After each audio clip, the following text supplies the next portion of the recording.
I certainly didn't expect for any of these things to happen, honestly. Yeah. I just I knew I wanted to be involved in technology, and in fact, the only reason I started a company back in '95, an internet company, was because I couldn't get it. There were only a few internet companies, and I couldn't get a job at any of them. So I tried to get a job at Netscape, and sent my resume in and tried hanging out in the lobby, but I was too shy to talk to anyone. And then I was like, okay, well, I guess I'll have to start a company because I can't get a job anywhere. My advice, if somebody wants to start a company, is they should bear in mind that the most likely outcome is that it's not going to work. And they should reconcile themselves to that strong possibility. And they should only do it if they feel that they are really compelled to do it. The way starting a company works is like, usually in the very beginning it's kind of fun, and then it's really hellish for a number of years. You talked about chewing glass. Yeah, there's a friend of mine who's a successful entrepreneur, and started actually his career around the same time as I did, and he has a good phrase. His name's Bill Lee. He said, "Yeah, starting a company is like eating glass and staring into the abyss, and if you don't eat the glass, you're not going to be successful."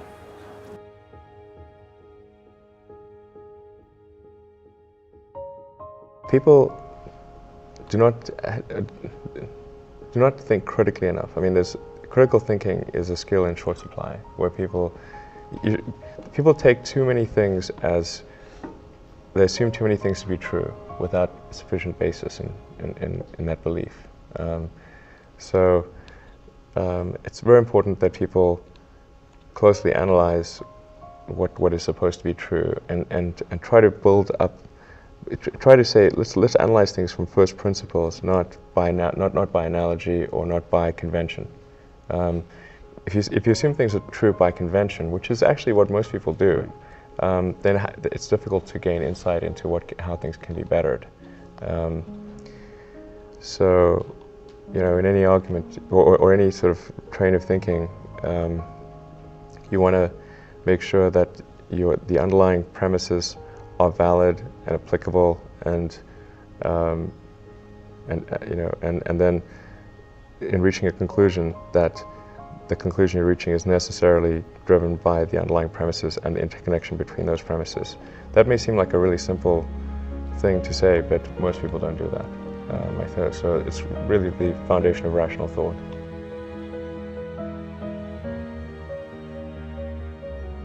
If somebody is doing something that is useful to the rest of society, I think that's a good thing. Like, it doesn't have to change the world. Like, if you're doing something that has high value to people, and frankly, even if it's like just a little game, or some improvement in photo sharing or something, if it has a small amount of good for a large number of people, I think that's fine. Like, stuff doesn't need to change the world just to be good.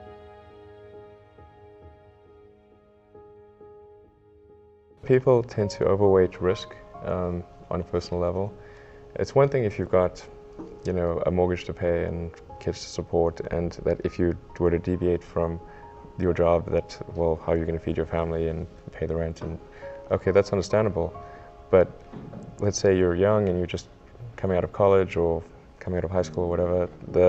What do you risk? You're not going to starve. I mean, right. It's really certainly not in any kind of modern economy. It's so easy to earn enough money just to live somewhere and eat food. You could,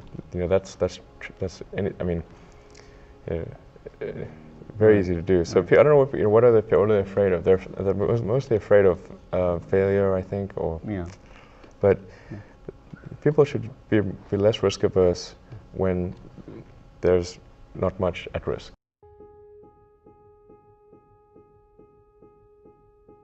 You've got to make sure that whatever you're doing is a great product or service. It has to be really great. And I go back to what I was saying earlier, where if you're a new company, I mean, unless it's like some new industry or new market that, if it's an untapped market, then you have more ability to, the standard is lower for your product or service. But if you're entering anything where there's an existing marketplace against large entrenched competitors, then your product or service needs to be much better than theirs. It can't be a little bit better, because then you put yourself in the shoes of the consumer and they say, why would you buy it as a consumer? You're always going to buy the trusted brand unless there's a big difference. So a lot of times, entrepreneur will come up with something which is only slightly better. And it can't just be slightly better. It's got to be a lot better.